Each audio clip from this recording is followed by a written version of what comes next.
Olá pessoal, tudo bem? Eu sou o Johnny e sim, você está na segunda temporada do nosso programa Diálogos. Na primeira temporada a gente já conversou, debateu e construiu uma série de assuntos pertinentes do nosso dia a dia e agora eu te convido a caminhar e construir comigo essa jornada. Vamos juntos?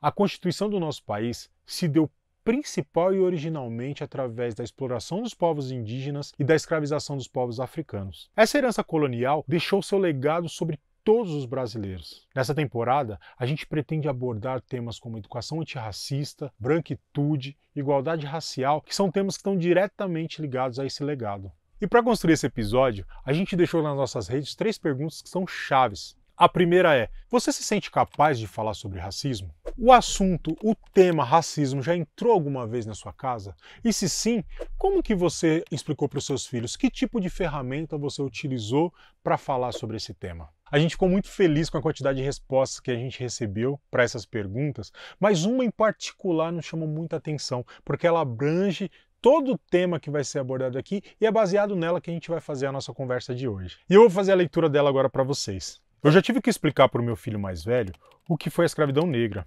A professora da escola anterior dele, que é negra, explicou em sala de aula de uma forma muito emocional e visceral. Segundo ele, ela falou que o seu povo tinha sido escravizado por nós brancos. Ele tinha 5 anos e ficou muito triste, sem entender. O que eu expliquei a ele foi que os negros foram escravizados e trazidos da África para trabalhar de graça no Brasil e em outros países. Enfim, pus a culpa no capitalismo, na exploração da mão de obra gratuita, pois não me senti confortável em falar sobre ódio e desprezo numa criança tão pequena. Expliquei sem me alongar muito e sem invalidar o que a professora falou nem seus sentimentos, e ficou por isso mesmo. Muito obrigado pela participação e vamos conversar um pouquinho sobre essa resposta. Bom, a primeira coisa que eu tenho a dizer a respeito, gente, é que não existe maneira confortável de falar sobre racismo, sobre escravidão.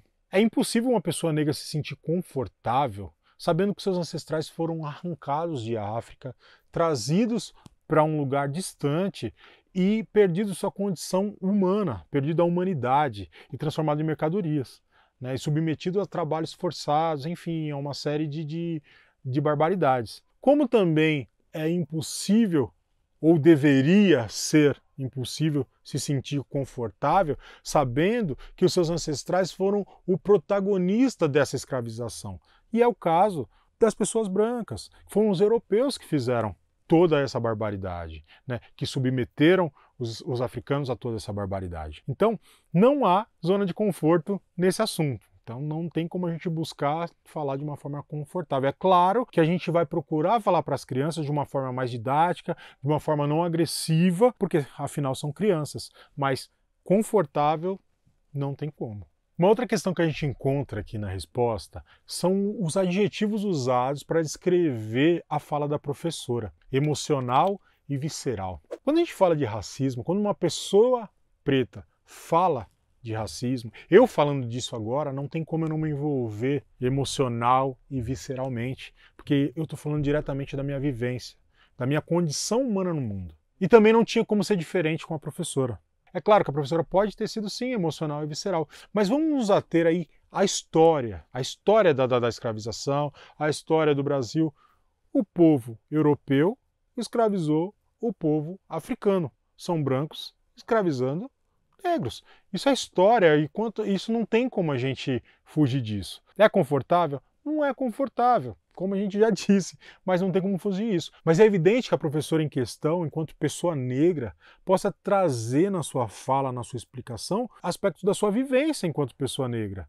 Então ela está influenciada sobre isso também e isso não tem como ser diferente. Mas é evidente que a professora, enquanto pessoa negra, possa trazer ali para o seu trabalho, para a sua explicação, aspectos da sua vivência. Isso é completamente aceitável, é um ser humano trazendo ali suas emoções. Então, gente, resumindo, a gente sabe que não vai ter jeito confortável de falar sobre racismo e sobre escravidão, mas é necessário falar, sobretudo para as crianças. Por que sobretudo para as crianças? Porque é fundamental que as crianças saibam o lugar de cada um na história. A gente tem uma história para ser contada. E hoje essa história é contada pelo olhar do opressor, o que deixa todas as pessoas privilegiadas numa situação de conforto. E o ideal é sair da zona de conforto, como a gente já disse aqui antes. Então, é fundamental saber esse lugar. Ah, a criança vai sair feliz? Não, não vai. E a ideia não é sair feliz, é sair consciente. Saber qual que é o meu papel nesse contexto todo. E a partir daí, começar a construir junto uma nova narrativa. Uma narrativa mais verdadeira e muito mais justa e muito mais real, que traga o conforto para todos. Então, é fundamental que a gente fale sim para as crianças e não subestimando, preste atenção, não subestimando a capacidade das crianças de entender. Porque muitas vezes o preconceito que a gente traz, o medo que a gente traz de falar sobre algumas coisas, acabam fazendo com que a gente subestime a capacidade das crianças de entender. E a criança, ela é simples. Ela vai reproduzir. Se a gente continuar tentando encobrir, tentando deixar confortável, ela só vai reproduzir o que já está aí. Mas se a gente explicar, se a gente chama as crianças e mostra o que realmente aconteceu, conta a história como ela realmente é, com certeza eles têm uma capacidade muito maior do que o adulto de entender e de perceber. E uma sensibilidade também muito maior. Então, gente, não subestime as crianças, não subestimemos as crianças. Tá, mas aí você vai me dizer, ah, Johnny, tá bom, você falou tudo isso, é desconfortável, tem que falar para as crianças, enfim. Mas e aí, como que eu faço isso? Não tem uma fórmula. É lógico, eu não estou aqui para trazer fórmula para ninguém. Mas é importante, em primeiro lugar, a gente assumir que existe uma situação de privilégio e de prejuízo, que tem uma questão histórica. Eu não peguei no chicote, eu não escravizei ninguém, eu não vendi ninguém, eu não desumanizei ninguém. Mas eu colho os frutos dessa barbaridade. Os privilégios que existem hoje são frutos da nossa história. Então, quando eu tomo consciência disso, é um grande passo para começar a agir de forma diferente. E aí eu começo a perceber a minha atuação no mundo. A minha atuação na educação das minhas crianças, na relação com as outras pessoas, na relação com o diferente. Você, pessoa branca, com quem que você convive no dia a dia? Quantas pessoas negras estão no seu convívio? Em que situação essas pessoas estão no seu convívio? Como as suas crianças olham para essas pessoas? No seu convívio social, nas suas relações de afeto, existem pessoas negras? Ou só te servindo? Ou só dirigindo o teu carro, lavando o teu banheiro? Como que é essa relação? Como que sua criança enxerga isso? Então, essas relações são coisas sutis, ou nem tanto, mas que são muito importantes. E é necessário também se tomar consciência de que a construção de uma sociedade mais justa, a construção de uma educação antirracista é responsabilidade coletiva, a responsabilidade de todos. Porque às vezes parece que isso aí é coisa da pessoa negra falar de racismo, é coisa de preto, e não é.